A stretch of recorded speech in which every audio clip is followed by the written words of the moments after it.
우리는 계속해서 이 수요예배 시간에 이 광야의 여정 가운데 보내고 있는 이 다윗의 삶을 살펴보고 있습니다. 지난번 그 말씀에 엔게디 광야에서 있었던 내용을 우리가 살펴봤는데요. 엔게디 광야는 이 굴이 많고 이 다윗과 이 다윗의 사람들이 이 깊은 굴에 사울을 피해서 있었습니다. 근데 다윗을 추격하던 이 사울이 그 볼일을 보러 이 다윗이 있는 굴에 자기 발로 들어왔습니다. 혼자 들어왔으니까 쫓기는 이 다윗의 입장에서 보면 복이 넝쿨채 들어온 격입니다. 주변 사람들, 특별히 다윗의 사람들이 부축입니다. 이번이 좋은 기회입니다. 사울 왕을 죽입시다. 근데 다윗은 이 사람들의 부추기는 말 가운데 다시 한번 생각합니다. 이게 기회인가? 이게 유혹인가? 그때 다윗은 하나님을 생각하고요. 이 다윗의 마음에 기회가 아니라 위기인 것을 알게 되고, 이 다윗은 자기가 원하는 대로 하지 않고 하나님이 원하시는 대로 해서 사울을 보내줍니다. 그래서 오늘날 우리가 살아갈 때 우리를 사람들이 흔들어 놓습니다. 근데 다윗이 주변의 사람들의 말 가운데 흔들리지 않았던 이유는 사람들의 말에 주목한 것이 아니라 이 다윗을 붙들어주는 하나님의 말씀이 있었기 때문입니다. 그래서 그 말씀이 있어야 사람들의 말에 휘둘리지 않는다라는 내용을 지난번 시간에 함께 나누었습니다. 근데 오늘 함께 읽은 이 말씀은요, 이 광야의 다윗과는 비교되는 이 사울의 모습이 기록되어 있습니다. 먼저 이 4절, 5절 말씀을 보시면 이렇게 기록하고 있는데요. 블레셋 사람들이 모여 수넴에 이르러 진침해 사울이 온 이스라엘을 모아 길보아에 진쳤더니 사울이 블레셋 사람들의 군대를 보고 두려워서 그의 마음이 크게 떨린지라. 여기 지금 보면 이스라엘과 이 블레셋이 긴장 관계에 놓여 있습니다. 근데 이 장면 가운데 제가 눈에 들어온 거는 사울의 상태입니다. 사울의 상태가 여기 5절에 나타나는데, 블레셋 군대를 보고 두려워서 그의 마음이 크게 떨린지라 라고 기록하고 있습니다. 그러니까 지금 사울의 상태가요, 이상해 보입니다. 근데 보통 어떤 사람이 크게 두렵고 떨릴까요? 뭐 당한 것이 있거나 실패한 경험이 있거나 누구한테 진 안 좋은 기억이 있으면 두려움을 느낍니다. 그런데 제가 이 다윗의 이야기를 시작한 이래 사무엘상 16장 이후부터 이스라엘과 블레셋이 싸우면 누가 이겼냐면 이스라엘이 이겼습니다. 그러니까 정작 두려워해야 될 대상은요, 이스라엘이 아니라 블레셋입니다. 그런데 지금 사울은 크게 두려워하고 있는 것입니다. 사울이 두려워 떠는 이유는 뭘까요? 블레셋이 강한 것이 아니라 사울이 약해졌기 때문입니다. 우리는 빛의 자녀로 부르심을 받았습니다. 어둠은 원래부터 어두운 것입니다. 근데 우리가 만약에 빛을 잃어버렸을 때 위축되고 두려워지게 되어 있습니다. 그러니까 사울이 겪고 있는 그 두려움의 정체는 블레셋이 아니라 본인이 약해져 있는 겁니다. 저와 성도님들도 마찬가지입니다. 우리가 영적으로 약해질 때가 있습니다. 그때 세상을 두려워하게 되고 사람들을 두려워하게 되어 있습니다. 그렇다면 사울은 도대체 왜 약해진 것일까요? 그 이유는 그가요, 하나님을 떠났기 때문입니다. 사울은 맨 처음에는 자신이 있었습니다.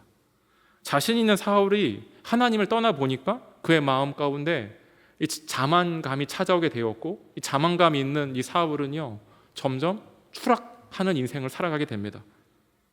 그래서 그제서야 두려워하던 이 사울이 하나님을 찾기 시작을 합니다. 그때 하나님의 반응이 오늘 본문 6절에 나와 있는데요, 6절에 보면 이렇게 기록하고 있습니다. 사울이 여호와께 묻자오되 여호와께서 꿈으로도 우림으로도 선지자로도 그에게 대답하지 아니하심으로. 그러니까 지금 하나님은요, 묵묵부답이다라는 겁니다. 우리가 인간관계에서 평상시에 아무런 연락도 취하지 않고 있다가 갑자기 급하게 연락 오는 분들이 있습니다. 그때 우리의 마음이 어떨까요? 갑자기? 왜? 그런 생각이 듭니다. 그렇다면 왜 하나님은 사울에게 아무런 말씀이 없으셨을까요?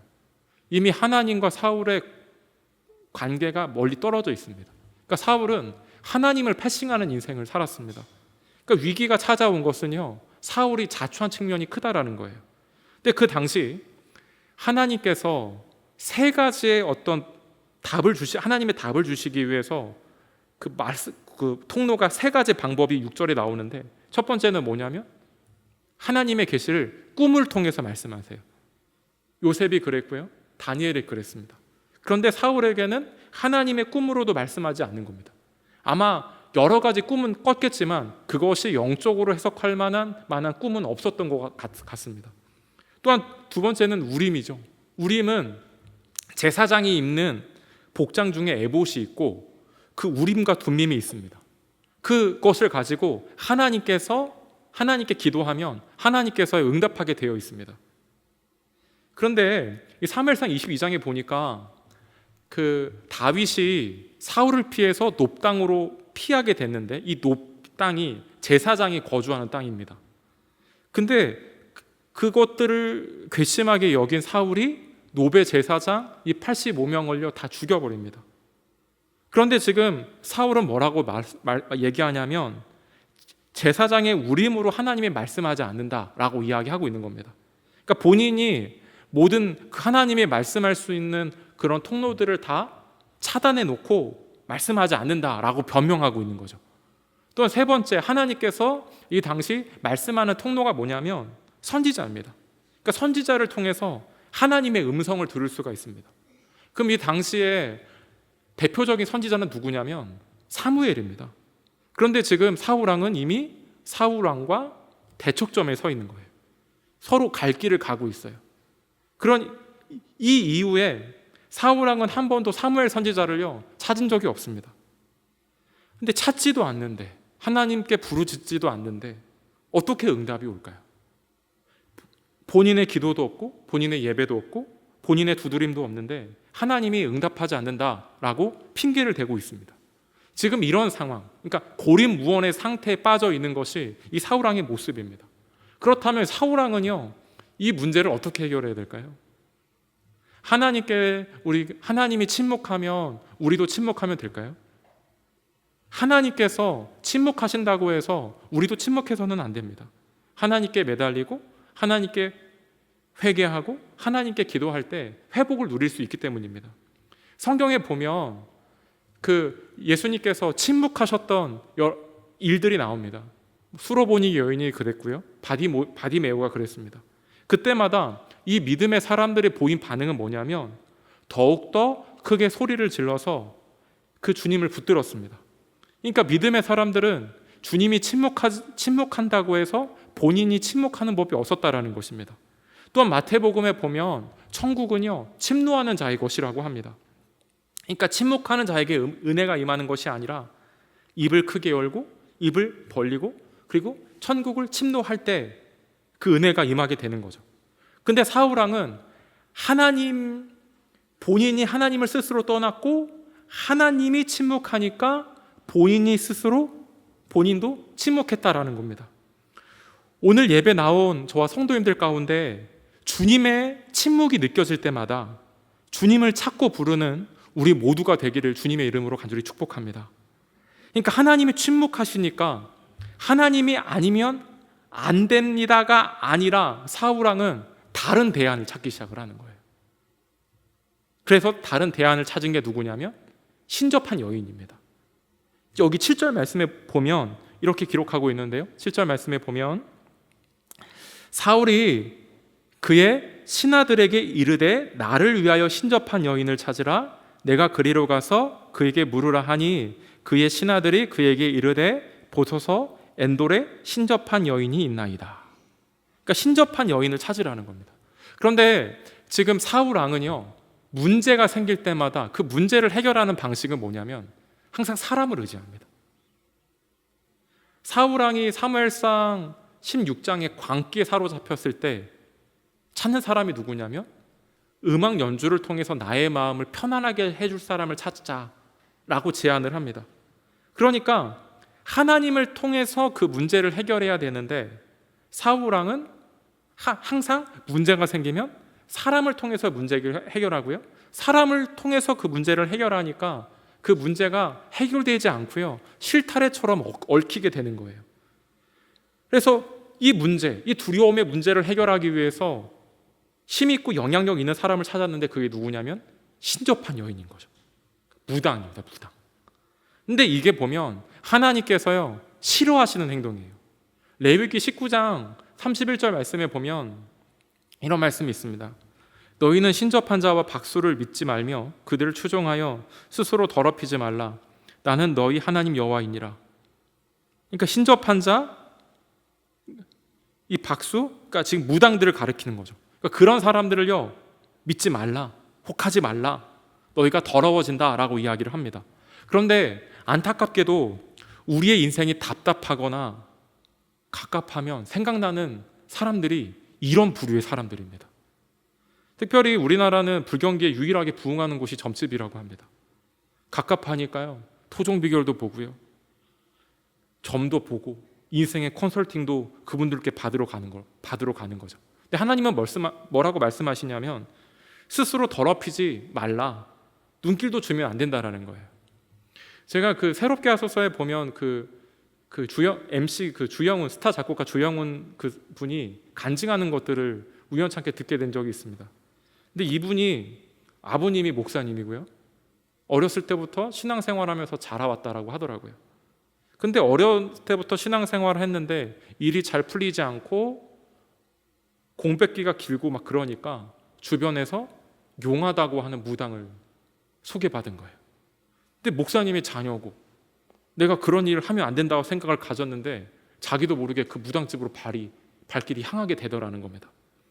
그래서 무당집 문을 열었는데 그 안에 누가 없었는데 그 문을 여는데 확 넘어진 거예요.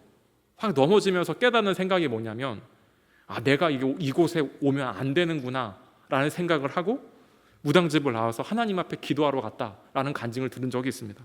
그런데 인생이 안 풀리거나 갑갑하면 우리도요 종종 그런 생각이 들어요. 요즘에 TV 프로그램을 보면 괜히 그런 것들을 부추기더라고요. 관상을 보기도 하고 점을 보기도 하고 또한 무당이 출연해가지고 연예인들의 인생을 컨설팅해주는 모습을 봅니다. 그러니까 재미로 하긴 하는 건데 이 분별력이 떨어지는 사람이 보면 어려움이 생길 때마다 보살을 찾아야 되나? 무당을 찾아야 되나? 이런 솔깃한 마음이 드는 거죠.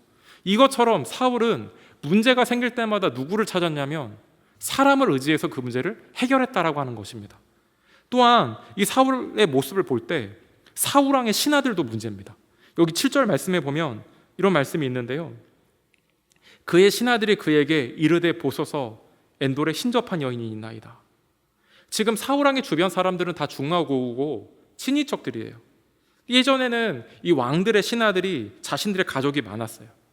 그럼 사울을 잘 알고 사울왕을 위할 줄 아는 사람들인데 뭐라고 조언하냐면 저 엔돌에 용하다는 무당이 있다, 그 사람 찾아가야 된다 라고 이야기합니다.